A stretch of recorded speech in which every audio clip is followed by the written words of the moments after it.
नमस्कार किसान भाइयों। एक लंबे समय अंतराल के बाद एक बार आपका फिर स्वागत है आपके चैनल खेती सलाह पे।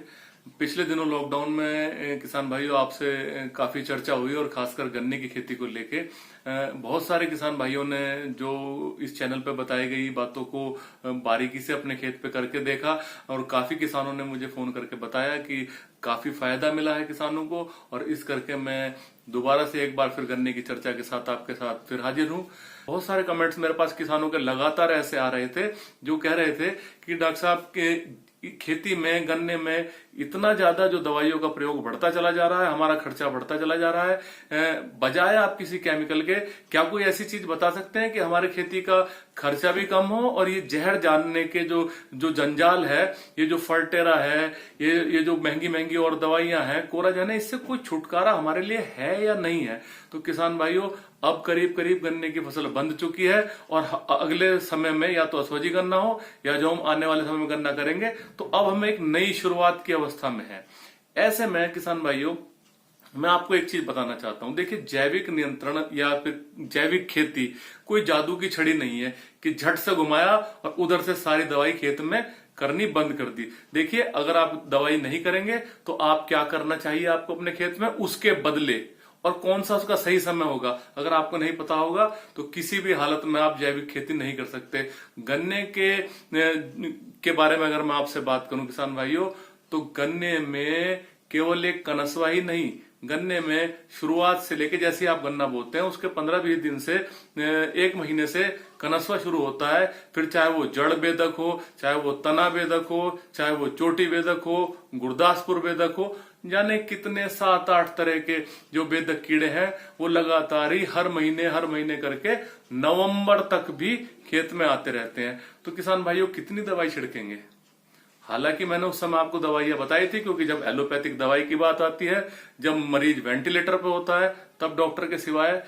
कोई चारा नहीं होता डॉक्टर के कि उसकी जान बचाई जाए, और वो उस समय रसायन ही उसको एलोपैथिक दवाई देनी पड़ती है। लेकिन किसान भाइयों, यदि आप इस दवाई के मकड़ जाल से इसको कम करना चाहते हैं और अपनी खेती को पर्यावरण सुरक्षित करना चाहते हैं, तो इन जितने भी गन्ने के बेधक कीड़े हैं, जितने भी काटने वाली सुंडियां हैं, इससे बचने के लिए कुदरत ने एक बहुत ही अच्छा हमारा मित्र कीट जिसका नाम है ट्राइकोग्रामा, उसे हमें उपलब्ध कराया हुआ है। सिवाय जानकारी और कुछ नहीं। अगर आपको जानकारी है तो आप उसका प्रयोग करके अपनी फसल में बहुत कम खर्चे में ये जो हमारे लगातार जो कीड़े हैं इसको बिल्कुल आराम से मैनेज कर सकते हैं। तो किसान भाइयों, ये जो ट्राइको कार्ड है ये कुछ नहीं है, एक हमारा मित्र कीट है जिसका नाम है ट्राइकोग्रामा। एक बहुत बारीक सा बहुत छोटा सा ततैया है। ये ततैया क्या होता है कि प्रयोगशालाओं में इसे एक पाला जाता है और एक कार्ड की तरह, जैसे डाक खाने में एक कार्ड होता है ना किसान भाइयों, इसी तरीके से एक कार्ड पे इसके अंडे चिपकाकर और उस अंडों में ट्राइकोग्रामा छोड़ के लैब में प्रयोगशाला में बना लिया जाता है। और हमारा जो विश्वविद्यालय है, सरदार वल्लभ भाई पटेल कृषि एवं प्रौद्योगिक विश्वविद्यालय मोदीपुरम मेरठ में, एक आलू फार्म के बराबर में एक जैविक नियंत्रण प्रयोगशाला बहुत लंबे समय से इस पे काम कर रही है। और कहीं जो हमारे मेरठ जिले और इसके आसपास के जिले जिनको ये जानकारी है, वो बहुत लंबे समय से इस कार्ड का उपयोग करके बड़ी सरलता से अपने जो है गन्ने की खेती में इन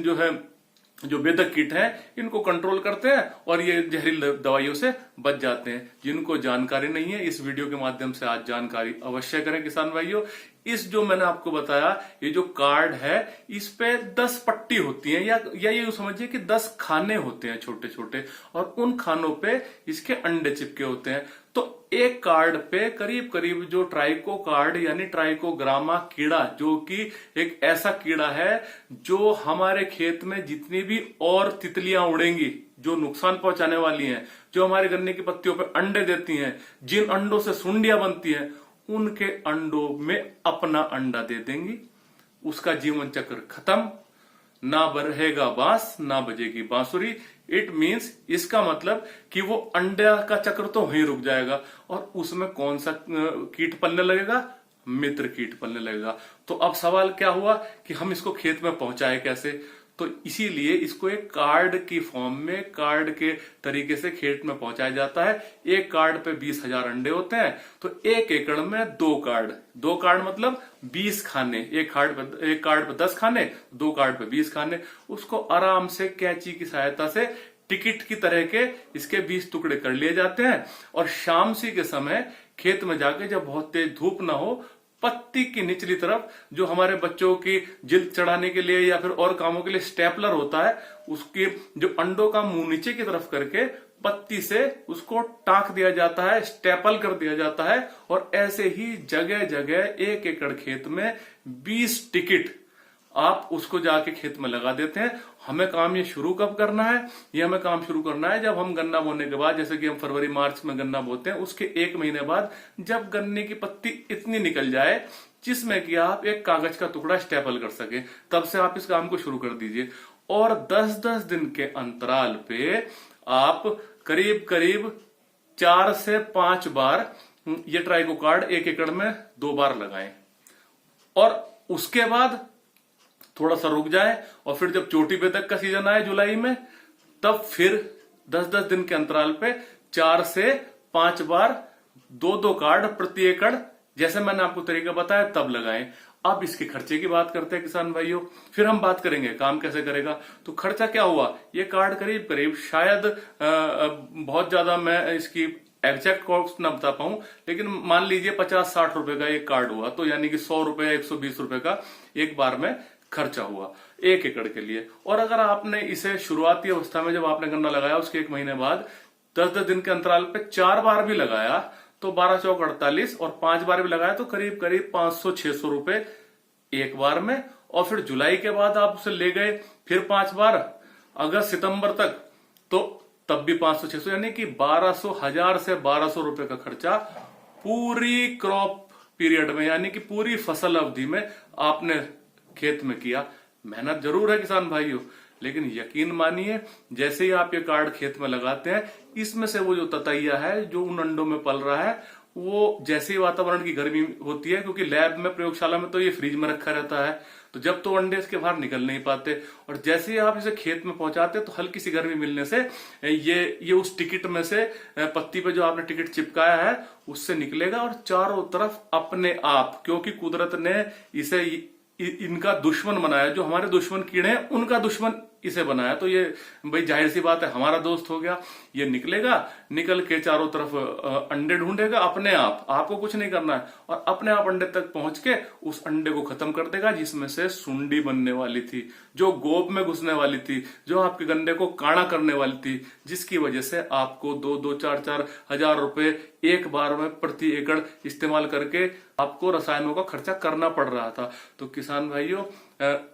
जागरूक होने की जरूरत है, समझदारी की जरूरत है। इन कार्ड्स की क्या अवेलेबिलिटी होती है, कहां से मिलते हैं, कैसे मिलते हैं, ये बहुत लंबा समझा पाना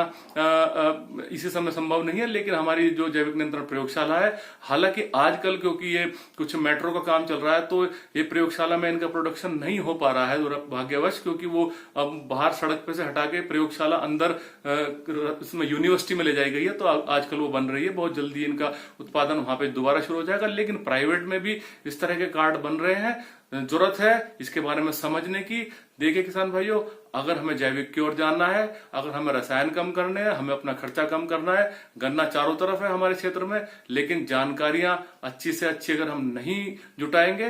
तो हम जो वही पुरानी परंपरागत जो तरीके हैं वो अपनाते रहेंगे, रसायनों का खर्च हर साल बढ़ता रहेगा, तो ऐसी अवस्था में एक बहुत अच्छी खेती कर पाना संभव नहीं होगा। तो मैं दोबारा से अब प्रयास करता रहूंगा कि आप लोगों से अब लगातार जुड़ता रहूं। पिछले दिनों कोरोना पीरियड के बाद कुछ ऐसी बातें रही जिसकी वजह से मैं आपसे बहुत ज्यादा पिछले 2 महीने से नहीं जुड़ा रह सका, लेकिन मैं आशा करता हूं कि आप इस चैनल से लगातार जुड़े रहेंगे, और मैं प्रयास करता रहूंगा कि आपको लगातार खेती की अच्छी से अच्छी जानकारी दे सकूं। इन्हीं शब्दों के साथ अपना स्वास्थ्य का ध्यान रखिए। जय हिंद, जय भारत।